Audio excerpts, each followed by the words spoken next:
what they want.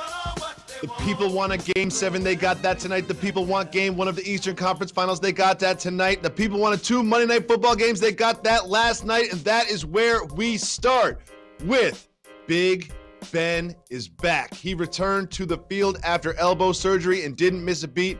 Him and Juju Smith-Schuster connected time and time again, as you see right here. Jalen, did last night's performance convince you that they're a contender in the AFC? It didn't convince me that they're a contender, Jacoby. First, I want to celebrate Big Ben being back, the future Hall of Famer. It was great to see him back in the lineup. My Rock Nation brother, Juju Smith. Great to see him in the end zone. Washington being physical at the goal line, getting into the end zone. They had a 100-yard rusher, and we know their defense is ferocious.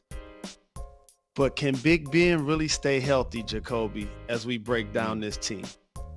And I want to get enthusiastic, and I want to say that their defense can carry them to a Super Bowl contending season. And then I think of the other teams in the AFC. And I'm like, Patrick Mahomes is really good. And they got weapons. The Ravens are really good. And they got weapons. You got to score to beat those teams. And I'm just not sure that the Pittsburgh Steelers, based on this style of great coaching, really disciplined offense, low turnovers, smash mouth football, can actually win a Super Bowl in a modern day era where people just throwing the football all around a lot every game. It was encouraging to see them win, but it was a little discouraging to see Big Ben limping around the field and James Conner go down. And Big Ben had a run for 11 yards, which I can't even call a run. I'm going to call it like a jog for 11 yards. But that 11 yards was more than Saquon Barkley gained from the line of scrimmage all day long. Now, you have to give a lot of credit to the Pittsburgh Steelers defense, but the Giants offensive line did not just not give him a hole. He was touched behind the line of scrimmage, I think 8 times before he even got a chance to turn upfield. It was a very tough day for Saquon Barkley and made me feel like this Giants team is as bad as we thought they would be, and nothing demonstrates that more than Daniel Jones on this play. Watch this play from Daniel Jones. He just marched them down the field on a 19-play drive. 90 yards. He drops back, throws the ball up, and there's 5 Pittsburgh Steelers there that could have intercepted the pass. Not one. Watch it when they stop this right here. There's 5 Pittsburgh Steelers that could have intercepted that pass. Jalen, this is really bad for the Giants. Just how bad do you think it will be this season? Well, all I know is you have a couple of good games, and the media give you a nickname. Remember that? Ryan Fitzpatrick, he can put on Deshaun Jackson's clothes, and we think it's cute. What happened to your guy, Danny Dimes, Jacoby? What happened? Danny Penny. You tell me. Danny Penny. Happened? It was Danny one dime. He had one good throw the entire game. In the first drive, the second drive was like, oh, look at that. Touchdown throw Slade. Maybe he really is Danny Dimes. He is not Danny Dimes. Like I told y'all. Somebody Photoshop this for me. The 2 quarterbacks in New York City for the Jets and Giants resemble more like people that were in happy days than people that are going to lead those teams to the Super Bowl. The way they have not been taking care of the football. New Yorkers deserve so much better. Oh my goodness, these guys have to improve what they're doing under center. The Jets and Giants are absolutely terrible. Now, there's also another game, the second game in the Monday Night Football doubleheader, between a team that was 1 game away from the Super Bowl in the Tennessee Titans. But let me tell you something. Certainly didn't look like a team that was 1 game away from the Super Bowl. Now, while Derrick Henry did run for over 100 yards, it just didn't feel like a team that was poised to make a run this season. Tannehill didn't look great. Derrick Henry looked all right. The receiving core dropped some passes. Jalen, there's a lot of discussion today about the kicker, but I just wanted to point out that it wasn't just the kicker that got this team in trouble. But let's turn our eyes to Gostkowski. What do you see from him? Tell us the tale of late night Gostkowski. This fella is literally costing his team opportunities to win football games. How you gonna miss 2 field goals and an extra point? So here's my plea. There are a lot of people, black athletes, that want to play in the NFL, I plead to you, practice kicking. I watch the league every week and never see kickers that look like us. Go after those jobs. You saw what Tiger did in golf? He went after it.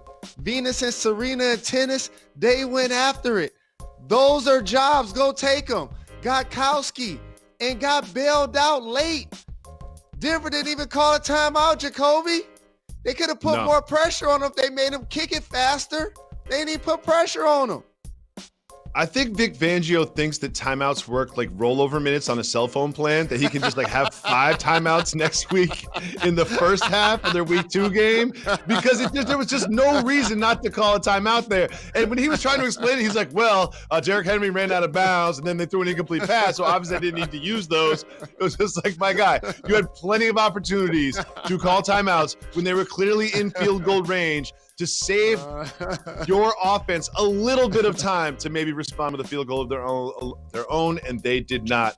Gotkowski somehow is a hero by going 1 for 4 on field goals and missing an extra point. Again, missed 3 field goals and an extra point, and somehow still walks away as the hero. Jalen? More feet looking like this doing that job. We do not. I am so glad they're not showing your feet on television right now, because our ratings would immediately plummet.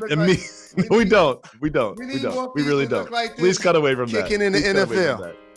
Well, that wraps up week 1 in the NFL, but now we turn our attention to the NBA, and we have a game 7 tonight between the Nuggets and the Clippers. A lot of people picked the Clippers to win the championship, and here they are in a game 7 against the Nuggets. How can the Nuggets pull off an upset this evening? Stretch, mark, 5, dominance. That's how they can get it done. I can look deeper into the box score and talk about the role players like Craig, Gary Harris. And yes, Murray needs to be spectacular. But I voted that guy first team All-NBA the last 2 years, the Joker. And while Millsap is going to give him a good quarter or give him some great minutes, he's been the unguardable player for the Denver Nuggets. If he can be dominant, the Clippers will be getting eliminated tonight. The Nuggets are just so good with their backs against the wall. Let's just think back a couple of weeks ago. I had them written off as losing to the Jazz. I was like, oh, they're definitely going to lose to the Jazz. This is an insurmountable lead in a 7-game series. And what'd they do? Stretch it to 7 and then won. And then I had them, when it was 3-1, I had them definitely losing to the Clippers. There's no way they can come back and force a game 7 and win a game 7 against the Clippers. But as you said, right now, I'd put them at even odds to win tonight, and a lot of that has to do with what the Clippers aren't getting from 2 of their key contributors, and that is Montrezl Harrell and Lou Williams. During the entire season, that was their key to success. Oh, you putting your second team out? We're going to put our second team out, and our second team is dominant and all-star potential level players. But look at what they got in the regular season. Just under 40 points a game from them. First round versus Dallas, 25 points a game from those 2. Conference semifinals versus Denver in this series, just 20 points. That's 20 points combined. That's about 2 points away from Montrezl Harrell's average per game in the regular season. And it's not just that end of the floor, which they are not performing. It's also the defensive end of the floor. Harrell just can't do anything to the stretch mark 5. The stretch mark 5 just eats up Harrell every time that he is guarding him. And they're finding Lou Williams on pick and rolls and switches and just abusing him on the defensive end as well. Jalen, can these 2 turn it around and play like they have played all year before the bubble? They're going to need to, and I'm not going to pick the Nuggets to win, even though we've been driving that bandwagon the last couple of years. I'm going to give respect to Kawhi Leonard, Paul George, and Doc Rivers and his staff. I believe they'll find a way to get it done, even if Montrez and Lou struggles. But that's what I love about the playoffs. You have to play different styles in order to advance. And these are 2 offensively driven players, but they're getting taken advantage of on the other end. Jalen, can I do the media thing and take a hypothetical way too far? Okay. I don't think the Clippers are going to lose either, but let's imagine that they do. Okay. They lose. They go home. Paul George and Kawhi Leonard have a conversation. They say, you know what? We've only got 1 year left on our contracts, and then we have player options. And you know what? I didn't really like what happened with the supporting cast in the bubble. And Doc Rivers made some head coach. Do you think the two of them could get together and say, you know what? Maybe we're not long for the Clippers here. Maybe they start slow next year. Maybe the two of them say, you know what? Maybe we take our talents and take them somewhere else. Could you see those be the reverberations of a loss tonight in Game 7? Not at all. Not at all. Because they're both from Southern California and they are where they want to be. And I think their goals are still in front of them, even if they don't get it done this year. Doc Rivers is still one of the best coaches in the game. Steve Ballmer is still one of the greatest owners in sports. They haven't even moved into their own facility yet, Jacoby, and have a chance to win a championship. So in a lot of ways, they're ahead of the curve as it relates to their progression. But man,